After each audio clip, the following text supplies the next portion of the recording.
마태복음 1장 1절로 25절 말씀 다 찾으신 줄 알고 한 절씩 교독을 읽겠습니다. 아브라함과 다윗의 자손 예수 그리스도의 세계라.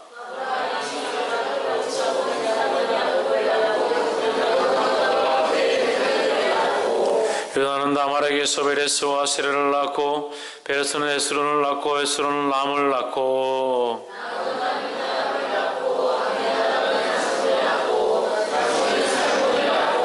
살론은 라합에게서 보아스를 낳고 보아스는 룻에게서 오벳을 낳고 오벳은 이새를 낳고 이새는 다윗 왕을 낳으니라. 다윗은 우리아의 아내에게서 솔로몬을 낳고 솔로몬은 르호보암을 낳고 르호보암은 아비야를 낳고 아비야는 아사를 낳고 아사는 요사밧을 낳고 요사밧은 요람을 낳고 요람은 우시아를 낳고 우시아는 요담을 낳고 요담은 아하스를 낳고 아하스는 히스기야를 낳고 히스기야는 므낫세를 낳고 므낫세는 아몬을 낳고 아몬은 요시아를 낳고 바벨론으로 이거할 때 요시아는 여고냐와 그의 형제를 낳으니라. 바벨론으로 이거한 후에 여고냐는 스알디엘을 낳고 스알디엘은 스룹바벨을 낳고 스룹바벨은 아비우스를 낳고 아비우스는 엘리야김을 낳고 엘리야김은 아스로를 낳고 아스로는 사독을 낳고 사독은 아킴을 낳고 아킴은 엘리우스를 낳고 엘리우스는 엘라사를 낳고 엘라사는 마단을 낳고 마단은 야곱을 낳고 야곱은 마리아의 남편 요셉을 낳았으니 마리아에게서 그리스도라 칭하는 예수가 나시니라.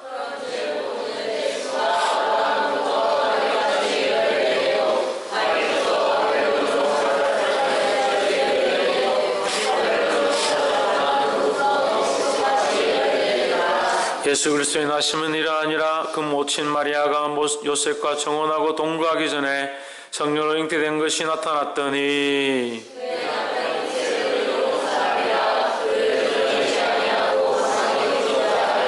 이를 생각할 때에 주의 사자가 현명하여 가로되 다윗의 자손 요셉아 내 아내 마리아 데려오기를 무서워 말라. 제게 잉태된 자는 성령으로 된 것이라.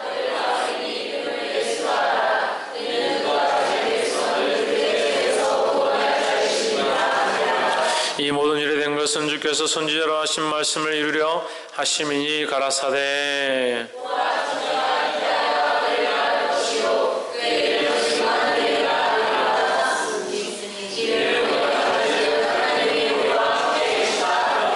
요셉이 잠을 깨어 일어나서 주의 사자의 분부대로 행하여 그 아내를 데려왔으나 아들을 낳기까지 동침치 아니하더니 다음에 이름을 예수라 하니라. 아멘. 기도하겠습니다. 여호와 우리 하나님, 주의 이름을 찬양합니다.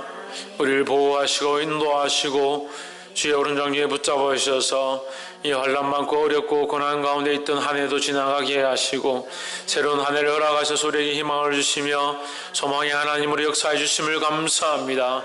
더욱 하나님을 붙잡게 하시고 더 하나님 앞에 온전히 예배할 수 있도록 도와주시옵소서. 이 예배 시간 가운데 엉뚱한 생각과 다른 마음과 이타적인 생각들을 벗어버리게 하시고 주를 바라보며 온전히 전심을 다해 예배할 수 있도록 기름 부어 주시옵소서. 연약한 자의 무릎과 그 발과 그 마음을 일으키실 줄 믿사옵고 살아계신 예수 그리스도 이름으로 기도하옵나이다. 아멘. 할렐루야. 아멘. 옆에서 인사합시다. 사랑합니다. 축복합니다.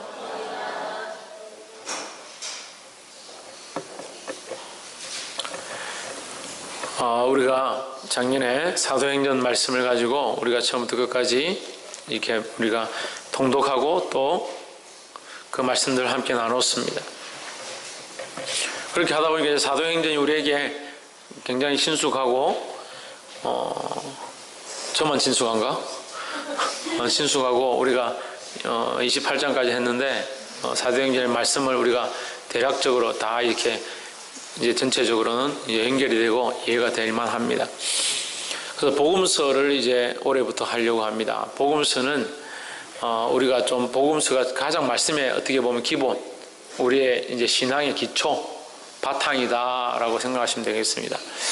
우리가 아까 찬송을 불렀는데 내 주는 강한 성이요, 내 주는 강한 성이요 방패와 병기 되시 주인이 이 곡을 누가 지었냐면 마르틴 루터가 지었습니다. 그러니까 이 종교개혁할 때에 이 말씀을 신조로 해서 그가 이 찬양을 짓고 찬양의 가사를 짓고 이 곡을 가지고 이제 찬양을 하면서 종교개혁을 일으켰던 그런 장면들이 나옵니다. 이 복음서가 우리 신앙의 모태다라고 생각하시면 됩니다. 우리 신앙의 모태가 뭐라고요? 복음서다. 모태가 뭐예요? 최원이 형, 모태가 뭐예요? 마태가 말고 모태가 뭐냐고. 무슨 생각을 하고 있지? 모태가 뭐예요? 엄마의 태죠, 엄마의 태. 엄마의 그 아기를 가지는 시발점이 되는 거죠. 그 수정이 되는 정자와 남자 만나서 거기 씨가 생기기 시작하는 그 부분을 모태라 그러는 거죠. 자궁 안에 그 있는 아이를 가질 수 있는 생명의 권은 시작되어지는 부분을 모태라 한다. 우리 복음에 우리가 하나님을 믿는 이 신앙의 모태를 어디로 보면 되냐면 마태복음, 마가복음, 누가복음, 요한복음에서 이 복음서라고 보면 됩니다. 왜냐하면 요한복음 3장 18절, 3장 16절 하나님이 세상을 이처럼 사랑하사 독생자를 주셨으니 이는 저를 믿는 자마다 멸망치 않고 영생을 얻게 하려 하십니다. 이것이 이 복음의 가장 기본이라는 거죠. 그래 이것이 가장 복음의 기본이고 이것을 누가 말씀하시냐? 예수 그리스도께서 이 땅에 오셔서 말씀하셨고 그 예수님의 이 땅에 오셔서 행한 그 사역들을 그 행한 행적들을 기록한 것이 이 복음서다라는 겁니다. 할렐루야. 그래서 우리가 보기는 처음에 창세기가 맨 앞에 있지만 창세기는 이제 시대적으로 보면 이제 시대적으로 서술되어져 있는 창세기에서 요한계시록까지 서술되어져 있는 것을 이 서술의 그 순서대로 나열했다라고 보시면 되고 우리의 이제 믿음의 모태는 복음서다라고 보시면 되겠습니다. 그럼 마태, 마가, 누가, 요한이 있는데 왜 복음서가 복음인데 그럼 마태복음만 있으면 되지 마가복음도 있고 누가복음도 있고 요한복음도 있느냐? 그러니까 우리가 작가마다 똑같은 이제 그림을 그리면 이렇게 생각하시면 됩니다. 우리가 미술에 대생을 한다. 사람을 모양을 놓고 이렇게 그림을 그린다. 그럼 그리는 사람마다 그림이 다릅니다. 또 각도마다 저쪽에서 이렇게 그릴 때는 이쪽에 그림자가 많이 지는데 이쪽에서 그릴 때는 어때요? 다 그림자니까 똑같이 평준하게 보인다. 또 이쪽에서 보면 다 밝게 보인다. 뭐 이렇게 보는 방향마다 이게 다르죠. 시각이. 그것처럼 마태복음은 그러면 어떤 것으로 기록됐느냐? 왕대신 메시아에 대한 관점으로 그렸습니다. 기록되었습니다. 그러니까 마태가 이 복음서를 기록하면서 왕으로 오신 메시아니까 왕의 권능을 들고 왕으로 임하셔서 강력하고 놀라운 일들을 행하시는 것들을 기록하는 거죠. 그래서 귀신에게 명하니까 귀신이 쫓겨나고 병자들이 일어나라 하니까 바로 명령에 순종하고 마가복음 뭐냐? 그럼 마태복음 왕이면 마가복음 종대신 예수님. 그래서 마가복음 좀 예수님의 이 비천한 모습을 보입니다. 예수님이 좀 낮아지셨다, 봉사하셨다, 수고하셨다 이런 모습을 나타내고 누가복음은 인자로 오신 사람으로 오신 예수님 그 인자의 모양을 가지고 선지자의 역할을 하시면서 선지자의 모양과 인자의 모양을 같이 가지고 계신 그러니까 선지자는 사람들을 얘기하죠. 사람으로서 하나님의 말씀을 이렇게 선포하는 자의 모습으로 누가복음이 기록되었고 요한복음은 뭡니까? 성령이 독수리죠. 독수리와 같은 예수님의 모습을 나타내시고 있습니다. 우리가 그래서 오늘 물론 이제 그 각 복음서에 들어가면 제가 또 자세히 설명하겠지만 이 마태복음 그 중에서도 마태복음 우리 신앙의 가장 기본 우리의 기본 틀이 되는 마태복음을 우리가 함께 나누겠습니다. 메시아로 오신 왕으로 오신 메시아 예수다라는 겁니다. 마태복음 1장 1절에 아브라함과 다윗의 자손 예수 그리스도의 세계라 이랬습니다. 아브라함과 다윗의 자손 예수 그리스도의 세계라. 아브라함과 다윗의 자손이지만 누구의 세계냐? 예수 그리스도의 세계다. 이제 아브라함의 세계도 아니고 다윗의 세계도 아니고 예수 그리스도로 말미암은 새로운 시작이 시작될 것이다 라는 거예요. 할렐루야. 그래서 우리 구약을 믿는 이 유대인들은 아브라함을 중요시 여기고 모세를 중요하게 여기고 다윗을 아주 자랑스럽게 생각합니다. 그런데 이제 뭐로 바뀌느냐? 예수 그리스도로 바뀌게 될 것이다 라고 하는 거죠. 할렐루야. 그래서 사랑하는 성도 여러분, 우리도 우리 안에 주인 되어져 있는 것들이 다 내려가고 예수 그리스도가 주인 되기를 소망합니다. 1절부터 17절까지는 이 계보, 그 족보죠. 예수님의 족보, 그 계보에 대해서 기록되어 있습니다. 16절에 보시면 야곱은 마리아의 남편 요셉을 낳았으니 마리아에게서 그리스도라 칭하는 예수가 나시니라 했습니다. 이 계보를 왜 기록했느냐? 예수님의 때까지 그 계보가 어떻게 내려왔는지를 보고자 한다. 아브라함과 다윗의 자손이니까 아브라함으로부터 연결되어져 있는 다윗으로부터 연결되어져 있는 요셉, 그의 아들 예수로 오심에 대한 이것을 기록하고자 하셨다라는 거예요. 18절에 그래 여기까지는 이제 이 계보에 대해서 말하고 17절을 한번 봅시다. 그런즉 모든 대수가 아브라함부터 다윗까지 14대요. 다윗부터 바벨론에 이가기까지 14대요. 바벨론에 이가한 후부터 예수 그리스도까지 14대더라 했습니다. 이 뭐 정확하지는 않지만 어쨌든 이 14대로 나눌 수 있다. 14대로 나눌 수 있다. 14대를 거쳐서 근데 지금 여기는 사실 이렇게 기록이 다 안 되어 있습니다. 14대 같으면 여기 더 많은 사람이 기록되어 있는데 이게 간략적인 것들이 기록되어져 있고 그렇게 돼서 그리스도까지 이제 왔다는 것을 말하고 있습니다. 이 말라기서가 끝나고 마태복음까지 한 500년의 시간이 있어요. 400~500년 정도의 시간이 있는데 그 시간 동안 이제 이스라엘이 굉장히 좋지 않습니다. 몰락하면서 우상을 숭배하고 또 이 버릇을 죄송하지만 집어를 개 못 준다고 죄를 짓는 사람 자꾸 죄를 지어요. 세상을 사랑하는 사람도 계속 세상을 사랑하고 근데 이것이 물론 우리가 정도가 있어야 돼요. 물론 우리가 죄를 짓죠. 연약하죠. 하지만 정도가 있어야 되는데 이게 정도가 지나치면 어떻게 되느냐? 성경에 베드로 후서입니까? 개들을 주의하고 할례당을 주의하라. 너희 진주를 개에게 던지지 말라 이렇게 합니다. 하나님의 말씀을 개에게 던지면 어떻게 되냐? 개가 그것을 못 알아듣고 달려들어서 왜 먹을 걸 안 주냐고 더 상할 수 있다. 그렇게 말합니다. 그러니까 자꾸 세상으로 다시 돌아가면 안 돼요. 우리가 물론 연약해서 죄를 지을 수 있고 자꾸 넘어질 수 있지만 우리 중심을 잘 잡고 있어야 된다는 거야. 할렐루야.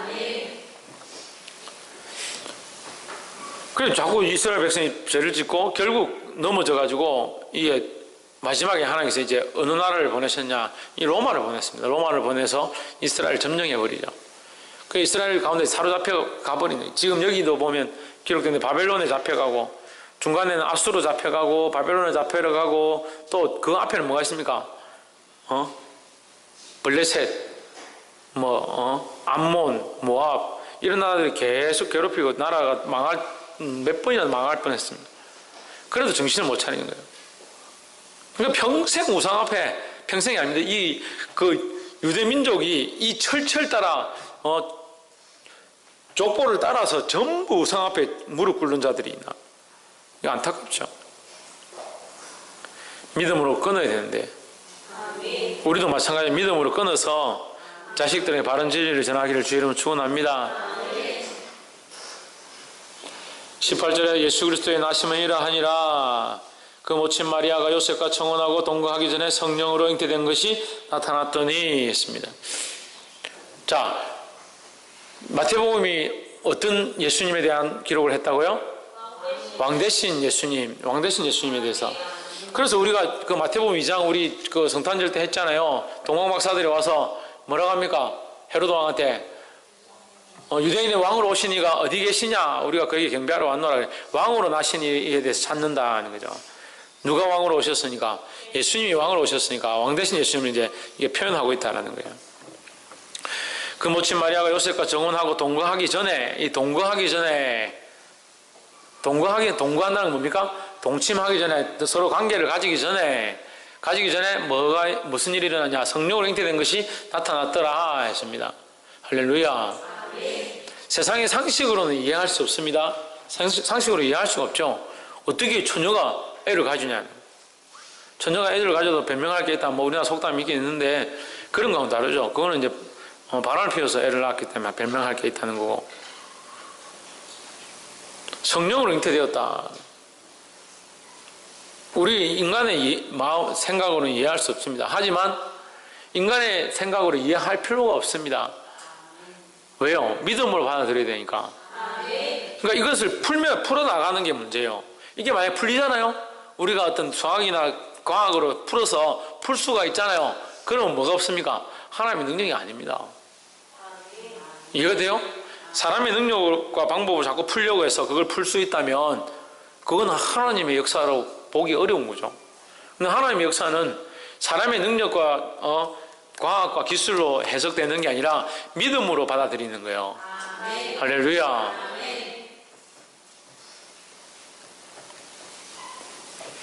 그래서 제가 한번 이 설명한 적이 있습니다. 왜 예수님이 성령으로 잉태되어야만 했는가? 왜 동정녀의 몸에서 나야만 했는가에 대해서 설명했습니다. 기억하십니까?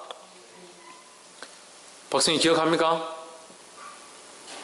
최원영 기억합니까? 왜 그렇습니까? 인간적인 게 아니라 아무런 흠이 없는 나야 되기 때문에 전일 보면서 좀 대충 알고 있는 거 아니에요? 박근도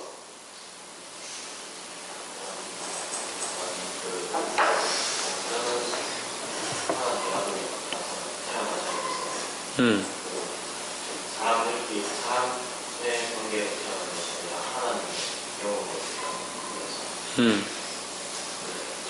그래서 김태현 인간에서 내려오면 원죄가 있고 완전한 대속죄 우리 안에 의미 있는 대속죄가 되기 때문에 유혜리 내가 질문했는데 네가 다시 질문하면 어떻게 하냐?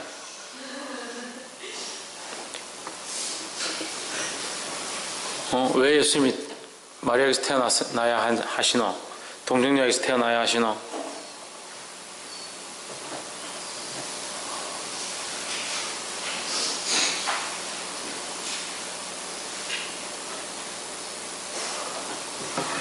신희경? 네? 네, 왜 그래요? 예수님이 우리 죄를 사하시기 위해서 네, 예수님이 죄가 없으셔야 하기 때문에 동정녀이 마리아의 몸에서 나야 네, 그렇죠. 우리 김태현 형제가 제일 정확하게 표현을 한 것 같은데 우리가 사람은 다 죄를 가지고 태어납니다. 죄를 가지고 태어납니다. 그래서 어떤 사람들은 자식들을 아이가 낳는데 너무 어린데 뭘 아느냐고 애들 괴롭히지 교육도 시키지 말고 주의도 시키지 말고 이렇게 하라고 하는데 모르긴 왜 모릅니까? 모르면 젖을 어떻게 빨아요? 젖 빠는 것도 다 기술이에요. 아무나 빨 수 있는 게 아니에요. 근데 젖 빠는데 젖이 잘 안 나면 어떻게 합니까? 깨물거든요. 그런 것도 다 교육시켜야 되고 젖을 먹다가 자기 먹기 싫으면 이게 그냥 물고 장난만 치고 있죠. 그런 것도 다 교육을 시켜야 되는 거예요. 뱃속에 있을 때도 신호를 압니다. 신호를 구분합니다. 지를 좋다고 이렇게 톡톡 치는 건지 싫다고 하는 건지 다 알아듣습니다. 아이들이 지능이 없는 게 아니에요. 신호에 반응할 수 있는 것 자체가 지능이에요. 그럼 그 신호로 교육을 시킬 수 있고 옳고 그름에 대해서 인지를 할 수 있는 게 사람이라는 거예요. 그게 사람이 태어나면서 뭘 가지고 태어나냐? 인지를 가지고 태어나고 본능을 가지고 태어난다는 거예요. 그래서 사람이 태어나면서 이미 자기 욕구를 가지고 있습니다. 먹어야 되고 빨아야 되고 기저귀를 안 갈아주면 짜증을 내고 기분 안 좋으면 울고 하는 이 본능을 다 들고 태어나요. 그럼 짜증내고 자기 기저귀 안 갈아준다고 귀찮다고 울고 하는 게 선한 건 아니죠. 그렇다고 죄는 아니지만 그 본능의 그런 모양들 들고 있다. 그걸 따라 짜증나는 그것만 계속 하면 계속 울기만 울면 부모를 힘들게 하는 거죠. 그게 죄의 모양을 가지고 있는 거예요. 그래서 질투를 가르치지 않습니다. 근데 질투합니다. 자기만 사랑해달라고. 그 본능을 들고 있어요. 본능을. 근데 더 들어가면 이게 원죄를 가지고 태어나는 거예요. 원죄를. 그래서 내버려두면 다 착해지지. 천만의 말씀. 누가 그렇게 말해요. 내버려두면 착해지지 않습니다. 제발 그렇게 좀 되면 좋겠어요. 내버려두면 착해질 것 같으면 교육이 필요 없고 말씀도 필요 없고 다 천국 가죠. 내버려두면 다 착해질 것 같으면. 그래서 가르쳐야 된다는 겁니다. 이거 어떻게 가르치냐? 진리로 가르쳐야 되죠. 그럼 예수님 왜 동정약에서 나셔야 했느냐? 원죄를 가지고 우리가 태어날 때마다 다 이 원죄를 가지고 태어나기 때문에 그 죄가 물려진다는 거예요. 우리가 죄를 가지고 태어나고 싶지 않아도 인간으로 태어나는 이상은 다 죄가 있다는 거예요. 인간으로 태어나는 이상은. 왜? 아담과 하와가 지은 그 죄로 말미암은 욕심과 이 교만함들, 욕심과 교만이 원래 원죄거든요. 그 죄의 모양을 다 가지고 태어난다는 거예요. 다 가지고. 그럼 태어나서 자, 우리가 어른이 다른 사람들에게 베풀어주고 다른 사람한테 주는 것들은 다 선하다고 하잖아요. 그러면 태어난 아기가 베풀어주고 선하고 남들에게 주고 이렇게 하려고 딱 태어나면서 나는 줄 거야, 나는 이렇게 할 거야 하고 태어난 사람은 없습니다. 그러니까 물론 본능이라고 말하지만 그 속에 뭐가 숨어 있느냐? 이 죄가 숨어 있다는 거죠. 그래서 이 죄를 가지고 태어나지 않게 하시기 위해서 성령으로 잉태되게 하셨다라는 거예요. 그래서 그걸 뭐라고 합니까? 조상으로 우리가 수요일날 배웠죠? 조상으로부터 유전된 망령된 행실들, 그 행실이 유전되지 않도록 하기 위해서 성령께서 개입하셨다라는 겁니다. 할렐루야. 그것뿐만 아니라 여러 가지 이유들이 있지만 우리가 이제 가장 큰 목적들은 그것으로 볼 수 있습니다. 만약에 예수님이 그럼 죄를 가지고 조상으로부터 물려받은 그 원죄와 욕심들을 가지고 태어나셨다면 예수님 십자가 못 박혀 죽으실 때에 흠 있는 양이 되는 거예요. 흠 있는 양이. 그래서 우리 수요일 예배 때 그랬죠. 어린 양 같은 보배롭고 흠 없는 예수 그리스도의 피로 이렇게 기록되었잖아요. 베드로전서 1장 말씀에 어린 양 같은 흠 없고 보배로운 피로 된 것이다. 이게 더럽고 점 있고 흠 있는이 아니고 흠 없는 완전한 깨끗하신 그리스도의 피로 되었다라는 겁니다. 그러니까 예수님의 피가 만약에 더럽고 죄가 있다면 이 십자가에 못 박혀 죽으실 때 자기 죄 때문에 죽은 거예요. 자기 죄 때문에. 그럼 이 십자가는 필요가 없는 거예요. 그렇지만 예수님의 죽으심에 왜 효력이 있느냐, 왜 능력이 있느냐, 그가 죄가 없으셨기 때문에 그 예수님의 죽으심으로 다른 죄 있는 모든 사람들의 죄를 씻을 수 있다라는 겁니다. 할렐루야. 19절 그 남편 요셉은 의로운 사람이라 저를 드러내지 아니하고 가만히 끊고자 하여 아이를 가졌다 하니까 이 드러내면 어떻게 돼요? 돌에 맞아 죽으니까 마리아가 죽는 것을 그래도 사랑하는 여인이 돌에 맞아 죽는 건 싫다. 그래서 숨기려고 했는데 20절에 이 일을 생각할 때 주의 사자가 현몽하여 가로되 다윗의 자손 요셉아. 여기에 다윗의 자손 요셉아는 왜 기록했을까? 우리가 이 생각해 보면 됩니다. 다윗의 자손 요셉, 지금 위에 아브라함과 다윗의 자손 예수 그리스도의 세계라 이렇게 했잖아요.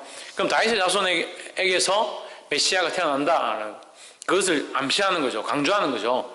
그래서 요셉은 다윗의 자손이다. 너는 다윗의 자손이다. 너에게서 메시아가 날 것이다. 이것을 암시하고 읽는 자로 하여금 다윗의 자손, 요셉이 다윗의 자손임을, 그래서 그리스도가 다윗의 자손인 것을 증명해 주는 사실이죠.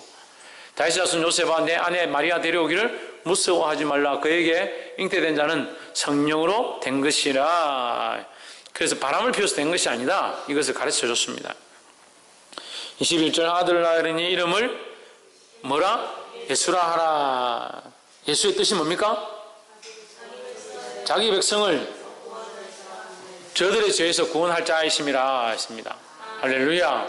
이 자기 백성은 유대인뿐만 아니고 오늘날 예수님을 믿는 모든 사람들, 이 시대에 예수님을 믿는 모든 사람들, 그러니까 우리가 예수님을 믿잖아요. 예수님을 믿음으로 예수님의 백성이 되는 겁니다. 할렐루야. 그래서 예수님은 우리의 모든 죄를 사하러 구원하러 오셨다. 예수님의 이름 자체가 그 뜻이라는 거예요. 자기 백성을 저희에서 구원하신 구원자다. 예수라는 뜻이 구원자이다라는 뜻입니다. 할렐루야. 유엘이 뭐라고? 예수님 구원자이다. 홍철이 뭐라고? 예수님은 구원자이시다. 할렐루야. 23절 보라 처녀가 잉태하여 아들을 낳을 것이요 그 이름은 임마누엘이라 하리라. 처녀가 잉태하여 아들을 낳을 것이요. 이 말씀이 처녀가 잉태하여 아들을 낳는다는 게 뭡니까? 결국 성령으로 잉태된다라는 거죠. 처녀가 잉태한다는 게, 처녀가 아이를 가진다는 게 말이 안 되잖아요. 근데 이게 성령으로 되었다라는 것입니다. 그의 이름은 임마누엘이라 하리라. 임마누엘은 뭡니까? 하나님이 우리와 함께 계시다. 저 밑에 있죠. 하나님이 우리와 함께 하시다. 그래서 이것도 제가 성탄 전야제 때 제가 이게 말씀을 드렸었어요. 우리가 하나님 앞에 갈 수는 없어요. 우리가 다 죄인이니까. 죄인들은 우리가 하나님 앞에 나아갈 수가 없죠. 그럼 우리는 구원을 받고 싶고 은혜는 입고 싶고 천국은 가고 싶은데 우리가 하나님 앞에 들쑥 가가지고 천국 가고 싶습니다. 넣어주십시오. 이렇게 하면 이미 우린 죽어요. 하나님은 정결하시고 죄가 없으신 분인데 우리 안에 뭐가 있냐? 죄가 있잖아요. 그러니까 하나님 앞에 나아갈 수가 없죠. 그래서 아담이 어떻게 합니까? 아담아 네가 어디 있느냐? 그러니까 제가 숨었습니다. 버섯섬으로 숨었습니다. 죄가 있으니까 하나님 앞에 나아갈 수 없었다는 거죠. 아담처럼. 그러니까 우리도 마찬가지 아담처럼 하나님 앞에 나아갈 수 없었다는 거죠. 그래서 우리가 갈 수 없으니까 우리에게 하나님께서 오셨는데 우리에게 하나님께서 오셨는데 어떻게 오셨느냐? 예수님을 통해서 오셨다라는 거예요. 할렐루야. 그 예수님을 통해서 오셨는데 예수님은 죄를 가지고 오실 수는 없으니까 죄 없는 몸으로 오셔야 하기 때문에 성령으로 잉태되어서 사람의 몸을 입고 오실 수밖에 없었다라는 거예요. 그러니까 이게 놀라운 방법이죠. 하나님의 놀라운 방법이죠. 이것을 하나님께서 계획하시고 섭리하시고 이루셨다는 거죠. 우리 사람이 이것을 이룰 수는 없어요. 우리가 아무리 계획을 하더라도 부모 없는 자식을 낳을 수는 없는 거잖아요. 근데 성령께서 이 일을 간섭하셔서 하게 하셨다는 거예요. 할렐루야. 24절 요셉이 잠을 깨어 일어나서 주의 사자의 분부대로 행하여 그 아내를 데려왔으나 25절 아들을 낳기까지 동침하지 아니하더니 나음에 이름을 예수라 하니라 했습니다. 할렐루야. 우리가 여기서 볼 수 있는 모습이 있습니다. 요셉의 믿음을 볼 수 있습니다. 요셉이 무엇으로 시작했느냐? 믿음으로 시작해서 믿음으로 끝나는 거예요. 그 아내를 돌로 치지 않게, 돌에 맞아 죽지 않게 하기 위해서 그 아내를 위해서 소문을 내지 않고 끊으려고 했습니다. 이것도 어려운 행위지만 그가 더 어떻게 했느냐? 이 천사의 말을 듣고 그 아내 데려오기를 두려워하지 않고 데려왔다. 왜 두려워하지 않느냐? 이 여자를 데려오면 어떻게 되냐면요. 가늠한 여자는 돌로 쳐 죽여라 되어 있습니다. 그래서 유대인들은 냉정합니다. IS, 이슬람도 지금 그걸 너무 경전을 철저하게 따라서 그런데 사실 그 경전도 이 성경에서 모티브를 두고 자기들이 만든 거죠. 그 성경과 다른 것은 마호메트가 그들의 천사처럼 자기들이 나타나서 뭐 천사를 보고 마호메트가 선지자가 됐다 그래가지고 마호메트 자기 마음대로 막 적은 이 글들을 가지고 지금 신앙을 하고 거기 쫓아가니까 문제죠. 그 마호메트는 이 경전을 만들 때에 한참 전쟁을 하고 십자가 원정 이런 사건들이 있을 때니까 마호메트는 자기 마음대로 막 기록하는, 전쟁을 하다가 거기 전쟁을 이기면 거기 있는 여자들은 다 네가 차지해도 된다 뭐 이런 식으로 자기 경전을 기록해 놓으니까 지금도 IS 이 사람들은 그런 생각들을 하는 거예요.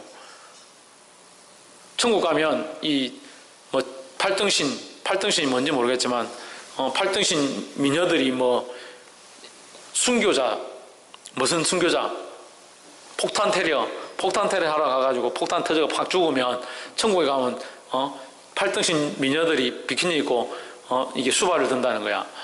그걸 꿈꾸면서 이제 자폭 테러를 하는. 정신이.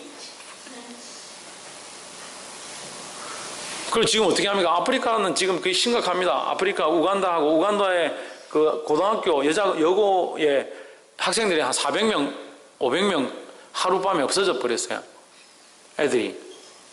우간다 여자애들이 없어져 버렸어요. 나중에 찾아보니까 찾으니까 IS 애들이, 이슬람 애들이 밤에 급습을 해가지고 이슬람 군인들이 이 성전을 위해서 막 자기들이 훈련하고 이렇게 하니까 남자들이 이게, 정력이 올라오잖아요. 그러니까 가가지고 우간다에 있는 고등학교 기숙배가 기숙사에 자고 있는 여자애들을 한 400명, 500명 잡아와 버린 거예요, 밤에. 잡아와가지고, 경찰들하고 군인들 가가 쳐들어가 찾아보니까 배가 이렇게 해가지고 애들이 다 임신을 해가지고. 그 IS 애들은 이 씨를 퍼뜨려가지고, 종족을 말살시키고 종교를 전파한다 이렇게 생각하는 거예요. 그리고 아무나 막 가가지고 복음을 전해야겠다 이러면 예수님을 전하는 게 아니고 강간을 해가지고 임신을 하게 만들어가지고 그 나오면 이제 이슬람이다 이렇게 하는 거예요. 이슬람이 무섭습니다. 이슬람이 무서워요. 자식을 보통 5명 이렇게 낳죠? 5명 이상 낳아야 된다. 왜? 자식을 많이 낳아서 복음화 시킨다. 복음화가 아니지. 이슬람화 시킨다는 세계를. 이슬람화 시킨다. 근데 우리는 뭐 몇 명 낳아요? 1명 낳고도 지금 고민을 하고 있죠. 1명 더 낳나 마나. 목사님 자꾸 낳으라 하는데 나는 어떻게 해야 되나? 1명 더 낳으라 하면 교회를 옮겨야 되나 말아야 되나? 뭐 그렇게 하고 있어요. 그냥 이 구약적인 이 사고방식이 뭐냐면 간음을 했다든지 남의 아이를 가졌다든지 하면 돌로 쳐 죽여라 되어 있습니다. 그러니까 이 사람은 명령해요. 딱 그렇다 하면 바로 가서 돌로 쳐 죽이는 거예요. 그래서 가늠한 여인 원래 돌로 쳐 죽여야 되는데 예수님을 시험하려고 끌고 오잖아요. 안 죽이고 이 돌로 치리까 말이까 이렇게 하면서 끌고 오잖아요. 그거 보면 사람이 얼마나 간사한 줄 압니까? 그거 보면서 진짜 제가 속으로 그 말씀 보고 깨닫고 나서 이렇게 사람이 간사할 수 있구나. 원래는 자기들 보고 바로 이제 전부 다 모여라. 이 여자 지금 저기 간음하다가 잡혀왔다. 자, 둘러서라. 돌로 쳐 죽이는데 그 사건 있잖아요. 저기 이슬람에서 자기 동생이 어디 가가지고 어떤 남자한테 강간당하고 들어왔는데 강간당했다고 그 여자를 칼로 찔러 죽이고 그걸 갖다 묻었다잖아. 그러니까 사람들이 동네 사람 잘했다고 영웅이라고 그렇게 하는 게 이쪽 지방 중동 지방의 사람들의 이 사고방식이에요. 그러니까 철저하게 지키는 그게 뭐 자기들이 생각하는 경전이고 이스라엘도 그렇게 지키는 것이 율법을 잘 지키는 것이고 그러니까 형식들에 굉장히 얽매 있는 거죠. 철저하게 형식주의가 되어가는 거죠. 그럼 지금 요셉은 어떤 상황이냐? 그것을 숨겨준 자도 돌에 맞아 죽는 상황인데 그러니까 마리아도 돌에 맞아 죽게 돼 있고 요셉도 만약에 이것이 들키면 돌에 맞아 죽게 돼 있는 거예요. 근데 그렇게 하지 않습니다. 그걸 두려워하지 않는 거죠. 하나님을 신뢰하고 믿음으로 이것을 지켜나간다는 거예요. 할렐루야. 또한 자기 뜻을 굽힙니다. 자기 뜻을. 요셉 정도 되면 충분히 자기 뜻을 펼칠 수 있고 자기가 원하는 대로 행할 수 있죠. 하지만 순종합니다. 그래서 이름도 어떻게 합니까? 예수라 하라 하니까 예수라 이름을 짓습니다. 철저하게 순종하고자 하고 믿음으로 행하고자 하고 어렵게 살아왔다라는 거예요. 어렵게 그 마리아를 끊고자 하여 이렇게 표현했죠. 앞에. 어려운 일들을 행하고 믿음으로 행하고 순종했다는 겁니다. 할렐루야.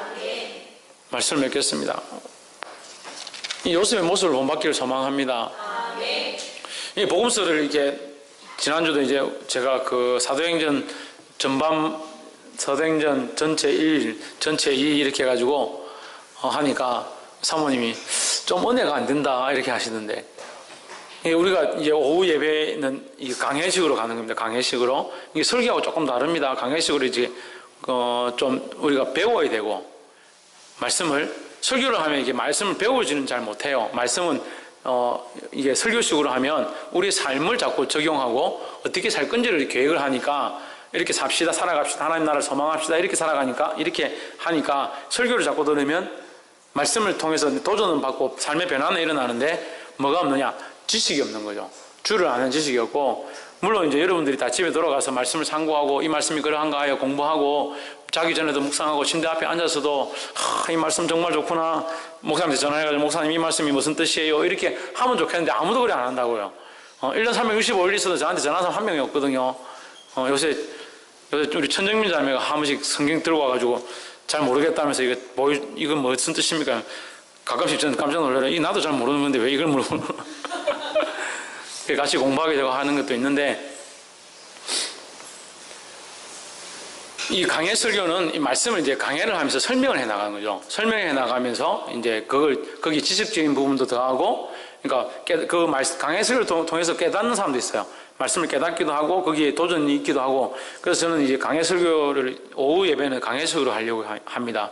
그래서 여러분들 설명을 해가면서 거기에 은혜가 있기도 하고 그 하나님의 원하신 뜻들을 이렇게 가르치기도 하고, 또 여기 지식적인 부분 말씀을 통해서 어떠한 것이 있음에 대한 것들을 설명하려고 하는 거예요. 그래서 이 강해 설교 들을 때 좀 딱딱할 수도 있고 은혜가 안 될 수도 있어요. 하지만 여러분께서 머리를 튼튼하게 하고 하나님을 향한 생각들을 바르게 세운다라는 그런 마음으로 들으시길 바랍니다. 그래서 이 마태복음 1장을 통해서 이제 예수님의 세계가 시작되어진다. 마태복음을 통해서 예수님의 세계가 시작되어진다라고 기록된 것을 알아야 되고, 또 예수님이 나실 때에 무엇으로 말미암아? 성령으로 말미암아 났다. 그래서 우리가 여기서 또 우리에게 도전되는 게 있어요. 이게 적용되는 게 있어요. 예수님이 태어나실 때 사람의 그 조상으로부터 내려오는 이 유전을 끊고, 보세요. 이 조상으로부터 내려왔던 유전을 끊고 하나님께서 개입하셔가지고 새로운 생명이 나게 하셨잖아요. 개입하셔가지고. 그 뭘로? 성령으로 개입하셔가지고. 그죠? 그래서 우리가 세례를 받으면 물과 성령으로 세례를 받습니다. 물로 세례를 받는 것은 표시고, 우리가 예수님 믿습니다는 표시고, 그 성령이 개입하신 거예요. 성령이 개입하셔서 어떻게 하냐? 지금까지 살아왔던 내 인생, 죄로 말미암아 연약해져 있는, 유전되어진 망령된 행실을 들고 있는 내 인생이 하나님의 개입, 이제부터 하나님이 내 삶에, 내 인생에, 내 마음에 개입하신 삶으로 바뀌어진다는 거죠. 성령이 여기 오셔서 나의 삶에 개입하시고 나를 만지시고 나의 생각들을 바꾸신다. 자유지하신다는 거예요. 할렐루야. 그래서 이제 내가 조상으로부터 유전되어진 삶들을 살아오다가 성령이 개입하신 삶으로 이제 바뀌어졌다. 그래서 이것을 뭐라고 합니까? 무슨 삶이라 합니까? 무슨 삶? 이제 이렇게, 그렇죠. 새 생명이죠. 이렇게 살아왔던 이 인간의 육정으로 되어 있는 삶이 아니고 하나님 나라를 소망한 새로운 삶을 산다. 새로운 삶. 그리고 또 뭐요? 다시 나는 죽고 주가 살고 성령으로 말미암은 역사로 새로운 삶을 산다. 거듭난 삶이라는 거예요. 할렐루야. 그 예수님의 이 탄생이 성육신하신 모습이 우리가 예수님을 믿음으로 다시 새롭게 시작되어지는 인생을 보여주고 있다는 거예요. 그리고 여기 어려운 사람이 나옵니다. 마리아와 요셉이 나옵니다. 요셉이 어떻게 합니까? 가만히 끊으려고 했습니다. 어려운 자라서 끊으려고 했습니다. 그 행할 때 어려운 일들을 행하려고 했습니다. 그렇지만 그 어려운 것들보다 더 뭘 앞세웠느냐? 천사가 와서 그것이 성령으로 된 것이라니까 어떻게 했냐? 믿음으로 그것을 인정했다라는 거예요. 자기의 어려움과 자기의 잘남과 자기의 어떠함보다 말씀에 더 순종하고 하나님 원하신 뜻 앞에 믿음으로 복종하는 자들이 되어야 된다는 거예요. 할렐루야. 채원님 어떻게 해야 된다고? 믿음으로? 할렐루야. 믿음으로 순종하고 복종하시기를 주의 이름으로 축원합니다. 그리고 마지막에 그가 데려왔는데 동침하지 않고 같이 하지도 않고 끝에 아이를 낳으니까 이름을 예수라 했습니다. 끝까지 따랐다는 거예요. 끝까지 하나님이 명령하시는 것을 지키는 자들이 되었다는 거예요. 우리가 뭘 하느냐? 말씀대로 행할 수 있는 자들이 되어야 합니다. 그것을 믿고 끝까지 말씀대로 행함으로 승리하는 저와 여러분 되어지기를 주의 이름으로 축원합니다. 기도하겠습니다. 사랑의 하나님, 우리가